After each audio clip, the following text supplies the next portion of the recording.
See if it works. Yo, let's see if this thing works. Is this thing actually gonna record? Oh, hell yeah, brother. Howdy, you degenerate. Wait, I've used that one before. Degenerate, asshole, dumbass. Howdy, ya.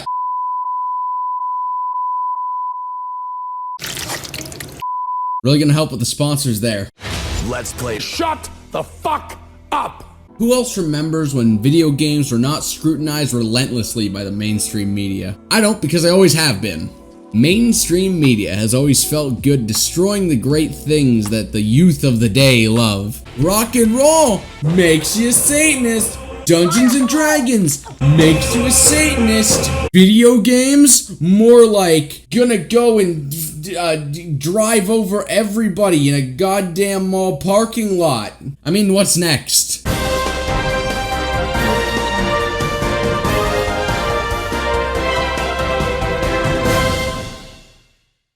Laser tag.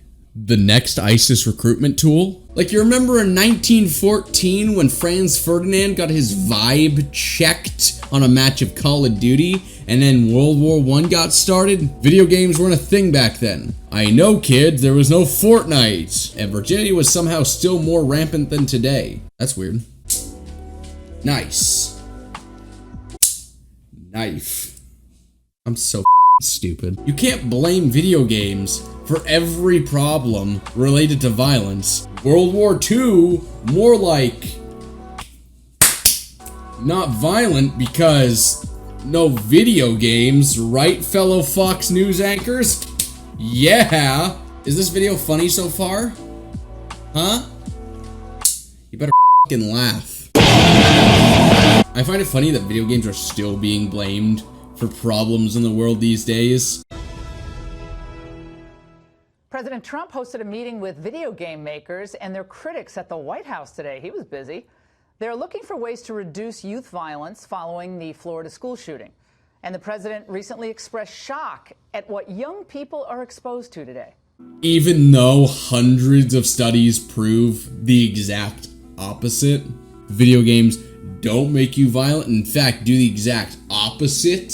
Now, another interesting memory that I have, and it's proof from my own life experience on how a violent video game can quell your aggression if you're having a stressful day, is I remember when I was in college, I worked at a restaurant.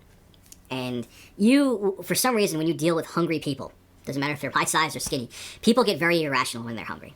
And I had this table. It was this, you could tell he was like a real, like, machismo dude that he could just see he was bad news written all over his face. And he was there with his wife. And I had to keep on passing by their table. And all of a sudden, you know, I see the guy, he's up, I guess he had to use the bathroom or something, and he goes to me, you want to take this outside? And I'm like, what are you talking about? Take what outside? He's like, yeah, I see you looking at my wife's tits. And I'm like, what? And he was like, let's go outside right now, I see you looking at my wife's tits. And I'm like, what are you talking about? Like, maybe I heard them talking and I was walking by, but I did not look at his wife's boobs. I didn't look at him. And, you know, and then he calmed down, and my manager came out and calmed down, and I explained to him, I'm like, look, I did not look at his wife's tits. I didn't do it. So he calmed down, that he actually sat back down, even though he wanted to go outside and fight me, which I'm surprised I didn't kick him out of the restaurant. And then I'm like, all right, why would I be looking at this woman's breasts? No, I wouldn't be looking at this woman's breasts. Here's why. Because I would have to do this. They drooped to the goddamn floor. I assure you. Look, man, I'm a human being. I enjoy looking at plenty of cleavage, okay? But hers would not be ones I would want to look at. So I'm thinking to myself, not only did I just not do it in general, this dude's thinking that with his ugly-ass wife that I did this?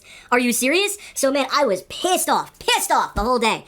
And I remember I went home smelling like grease and food from, that's what happens when you're in a restaurant. I actually liked that job, though. I worked there for a few years. And, just being in a real pissed off fucking mood. And I put in Grand Theft Auto 3, and I just went around and just did pointless shit, just shooting people and beating the crap out of people and running from cops. And I forgot about everything. Because I remember I played the game for a few hours, and I stopped playing Grand Theft Auto 3. And I remember, I remember thinking, holy shit, I forgot about everything that happened. And I felt so much better. Does it sound like a video game made me violent? Does it sound like more aggression came out of me? If anything, a violent video game relieved my aggression from a guy thinking that I was staring at his ugly-ass wife's boobs. This is what I'm saying, man. I love violent video games. Even at 36 years old, when I'm having a stressful day, whether it be because of YouTube or real life situations, it's a way to escape. And I'm so tired of politicians who don't want to actually tackle the real issues at hand using video games as a scapegoat. I don't even have a speeding ticket right now on my record, let alone having any kind of violent incidents under my belt. You need to find another excuse instead of going after violent video games, because there's been violence in all media throughout history. Stop using the one that people are least familiar with as a scapegoat because you don't want to deal with reality, because you don't want to piss off your paymasters, aka the NRA. This is Rich of ReviewTechUSA signing out. Have a good one.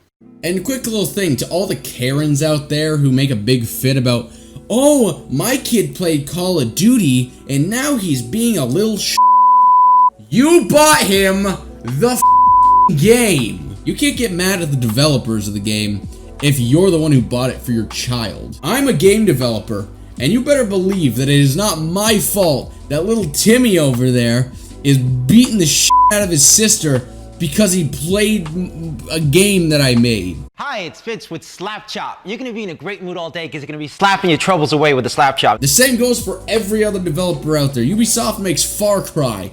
Our people. And you. Activision makes Call of Duty, along with Treyarch and Infinity Ward, and all these other companies making other games. Rockstar makes Grand Theft Auto. God, I love Grand Theft Auto. Can't wait to finish this video so I can go run over more prostitutes. But the point is, you bought the game for the child. To all the Karens out there who come out and say, hey, video games, my kids are violent now. You bought the game for your child, though. And I just want to make it very clear that I don't care if kids play violent video games. Put that dick in her pussy, that she feeling up her toes. I'm a real young nigga. Bruh. Shut the fuck up! You're not even mature yet! You're always bitch, nigga! You crying like a bitch! When I was growing up, I had friends who played Call of Duty and Grand Theft Auto on a daily basis from elementary school.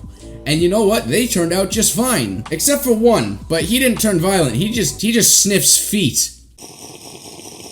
Feet! I'm so glad all the windows in this building are closed. Oh, hold on. Okay, yeah, we're good. There's a full family right across the street from where I am. So they probably heard me yell spank the monkey or feet or, I don't know, ISIS at some point. Your mom said she finna beat the white off your bitch ass. Whether your kid is playing with or against friends, or just in matchmaking with a bunch of other people worldwide, that's not gonna make them violent. That's a bonding experience, especially if you and your friends are on a team together against a versing team. That helps you grow as a person. I mean, when you play something like Counter-Strike or Valorant, those games are full of strategy. Violent video games are not just all about some sort of a bloodlust or something like that. They do have a genuine amount of strategy in them. Not to mention, it's all reflex. In other words, get good bitch.